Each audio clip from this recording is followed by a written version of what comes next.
Have you ever thought about getting frame protection for your bike? Have you ever wanted to watch somebody put frame protection on? You're in the right place.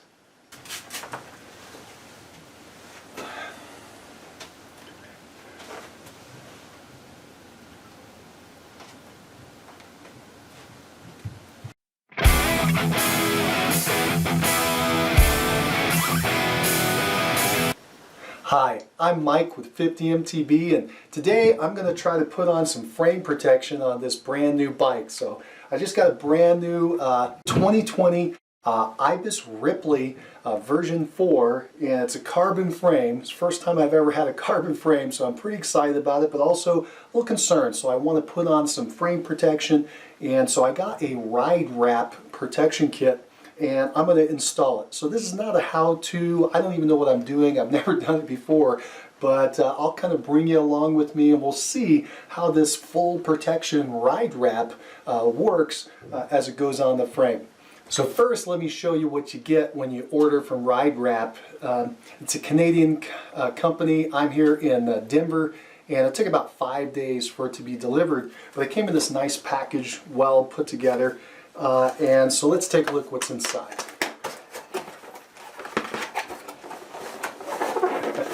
All right. So I've got the wrap. Haven't even opened it up yet. We'll look at that in just a minute.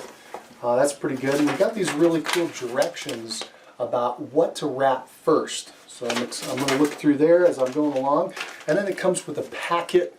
And in the packet, it looks like we've got a squeegee. Looks like maybe a cleaning cloth. Well, there's actually two things. There's a cloth, and then there's one of these little packets where it's probably got some liquid on it, and one of those little cloths, I don't know what you call it. Well, they call it a clean wipe, but anyway, that's what's in there. That's it. Okay, so I just took the plastic wrap off of this, and here's what it looks like. Wow. All right. So we got a lot of pieces. They're all numbered, and so they're going to be going in a certain sequence. I think you work kind of from the back of the triangle to the front, and we'll see what happens. But there you go. I can't know if you can see all that, but that's a pretty big sheet. All right. All right, so the first thing we have to do is we've got to remove a bunch of items that are going to be in our way, like the wheels and the chain, and just kind of open up things. I'm not going to remove everything off the frame. I don't really want to tear it down and build it back up, but I'm going to get some of the heavier items off.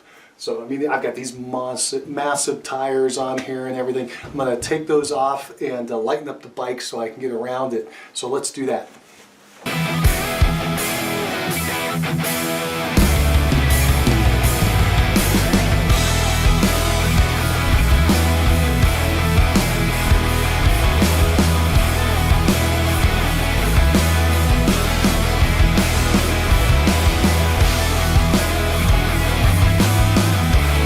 Next, we're going to clean the frame. So I have not ridden this bike. It's been very difficult. I've had the bike for about a week.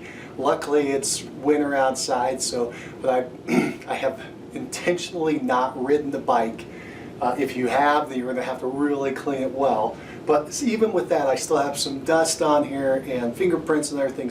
So I'm going to use some isopropyl rubbing alcohol, and I'm going to rub it out, get rid of any dirt, go all over the entire frame.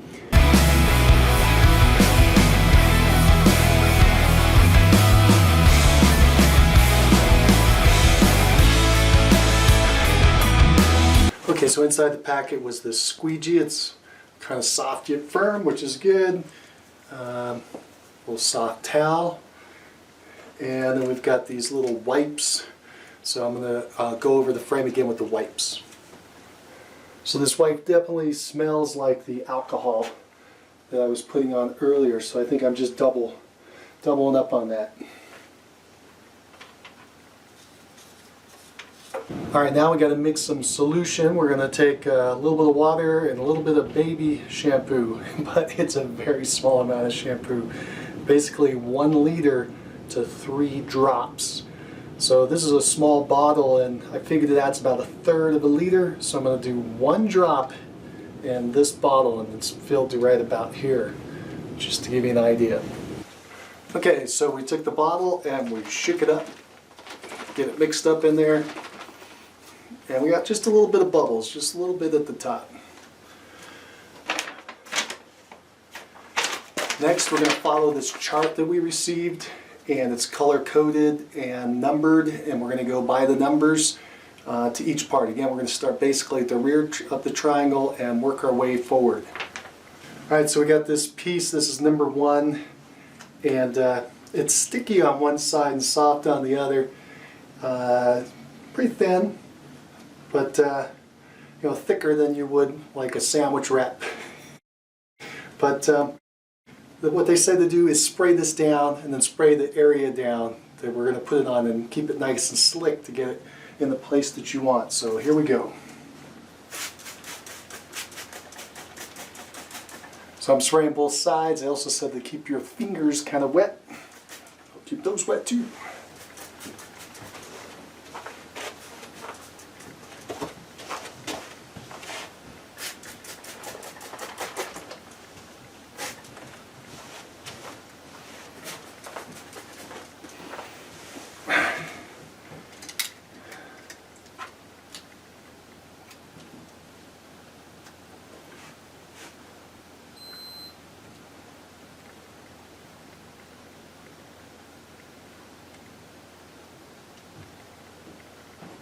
Does that look right?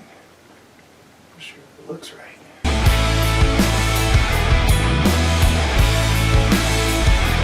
I think it'll work better if I rotate this thing. It's really kind of hard to figure out where this piece goes.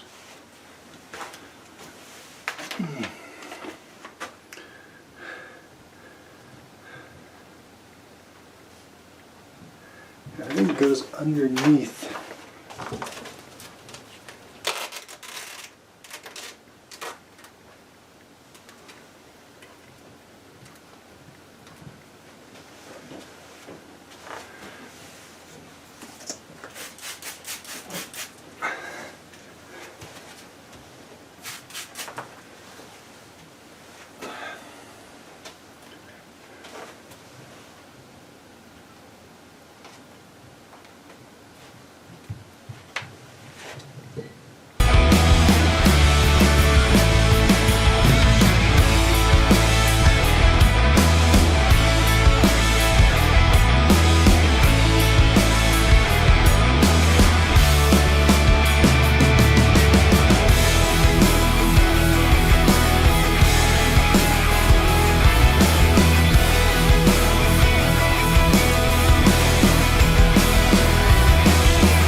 Alright, so based on the first piece, this is going to be a challenge.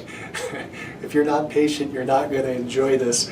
You have to take your time and try to figure out where that piece fits, and that takes quite a bit of time. Then once you get it on there, you got to try to move out all these air bubbles, and they're really a challenge to get out. I don't think that I'm going to be able to get all of them. I think that's why they start at the lower end, so you can get a little better in your skill set as you move forward. But I'm not a perfectionist, so I'm going to be okay with it. But I'm just telling you, if you are, this is going to be a really long process.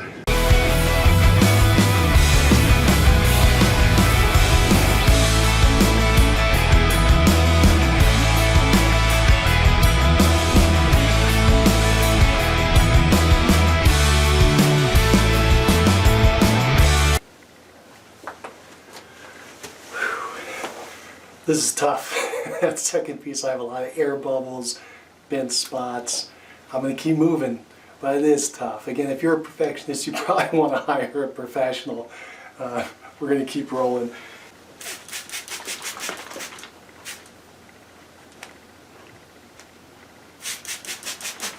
You definitely want to keep these things lubricated.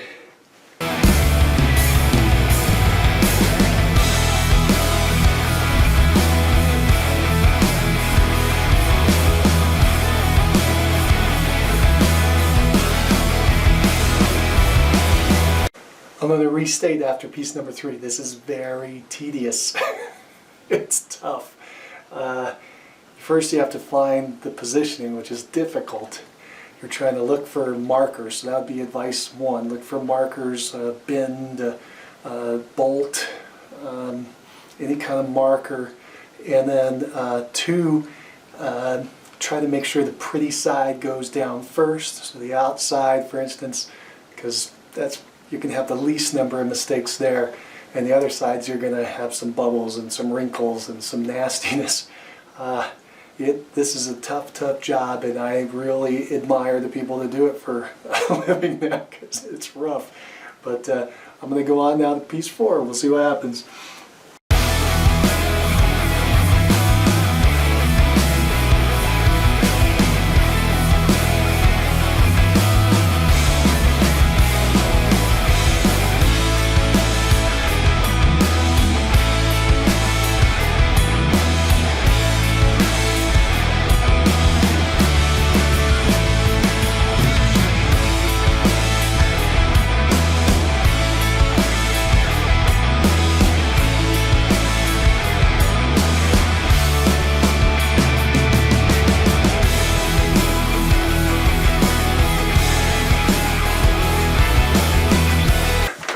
Alright, so we just finished piece number 10 out of 21, so we're halfway, and it's taken 2 hours to get to this point. And I'd give myself a C- for how good it looks on the bike, but I will have the bike protected.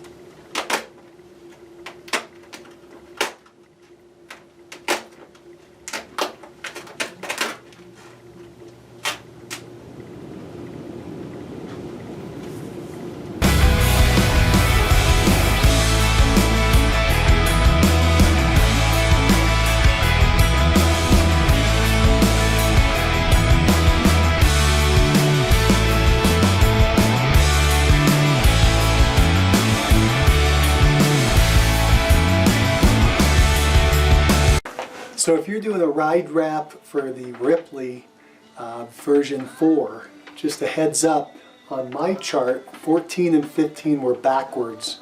So 14 and 15 are the same looking piece, but they're in reverse. So according to what I just did, 14 and 15 were backwards. So just a quick heads up if you're working on the Ripley version 4 and ride wrap.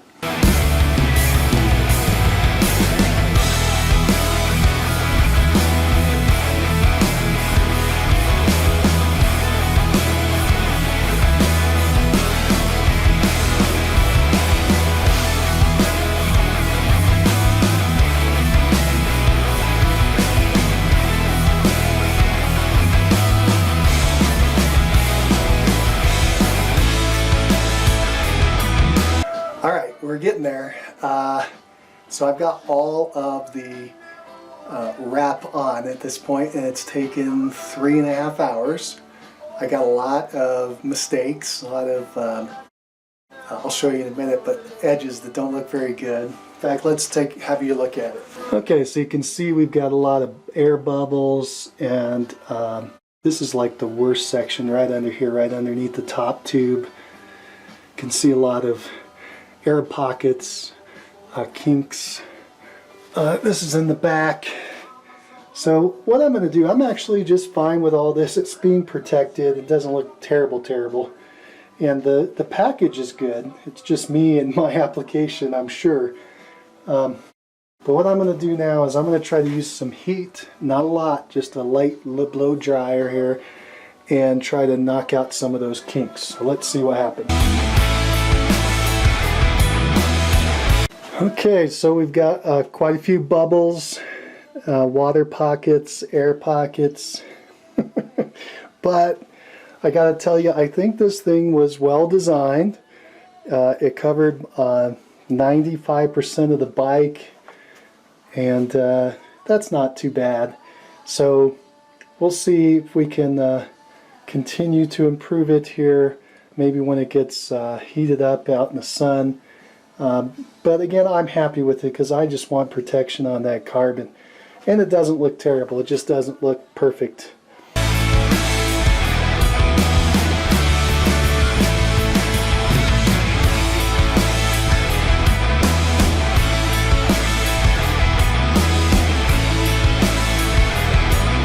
Well, I did it. Totally wrapped the bike. Took 4 hours. Looks okay. That's me. If you took a little more time or had a little more talent, I'm sure it would look fantastic. Here's that sheet. It is very well laid out and designed. I think 14 and 15 were the only ones that were just backwards as far as I could tell. But I'm pretty happy with what I've got here. I now have a protected frame, and we'll see how it does. I'll give you an update as we move along. But if you think, I think that you can handle this if you are tedious and you like details. If not, and you got an extra couple $100 or whatever it is, you should definitely have somebody else do the pro, because it's tough to get those little air bubbles out. It is much harder than it looks. But anyway, it was a lot of fun. I'm glad you came along with me. If you like this kind of content, give us a thumbs up. If you want to see how this thing progresses over time, go ahead and subscribe to the channel, and we'll let you know how it wears on the trail. And if you have any questions or comments about wrapping a bike, go ahead and put them down in the comments section below. I'll try to get an answer for you. Other people that are watching the video like to go down there and answer some questions as well. But this has been a lot of fun, and again, thanks for hanging out with me today.